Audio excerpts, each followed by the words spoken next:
ولهذا دائما يقول لك إنه لا تنطي هواي ولا تتوقع هواي، خليك بمسافة أمان ما بينك وبين الآخرين، وإن كان حبيبك أو حبيبتك، زوجتك، زوجك، يعني وإن كان، فإنه خلي هذه مسافة الأمان ما بينك وبينهم، لأنه أنت من تعطي كثير راح تتوقع كثير، وممكن بالتالي تنصدم، وأنت راح تكون اللي وقعت بهذا الفخ. أنت اللي انجرحت، أنت اللي زعلت، أنت توقعت أكثر من الطبيعي. يا أخي يعني خليك طبيعي، تكون طبيعي. بس حتى مع حبيبك أو حتى مع زوجك؟ طبعا مسافة الأمان تحفظك. احنا يعني أنا أقول لك إياها عن خبرة، يعني بعد ما أنا جربت.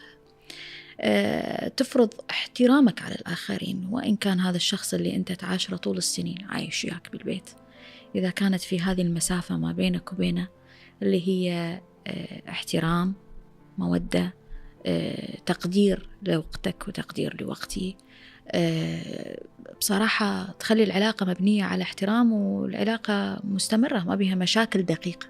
يعني احنا مرات تشوف لما تقعد ويا اثنين مشاكلهم بسيطة جدا، بس هم مكبريها لأنه داخلين بأدق التفاصيل ببعض، يعني أدق التفاصيل البسيطة. بس لما احنا لو نترك هذه المسافة الأمان، يعني فكرة أنه أنا أفتش تليفون زوجي،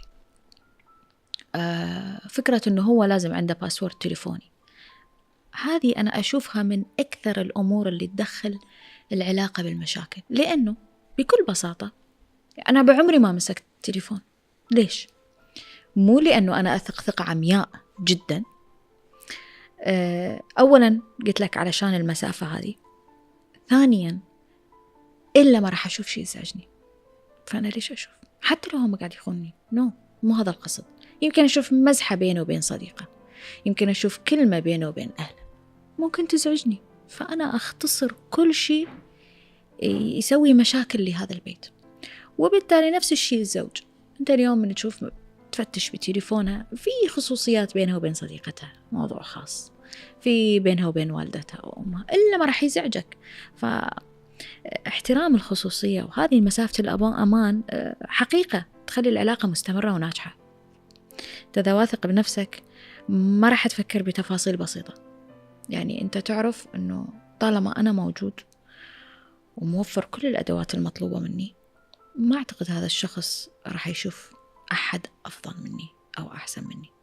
عرفت؟ وبالتالي هي أخذ وعطى، يعني قد ما أنطيك مفروض تنطيني، بس مو أني أنطي وما ألاقي، لا، هنا أنا انسحب أفضل.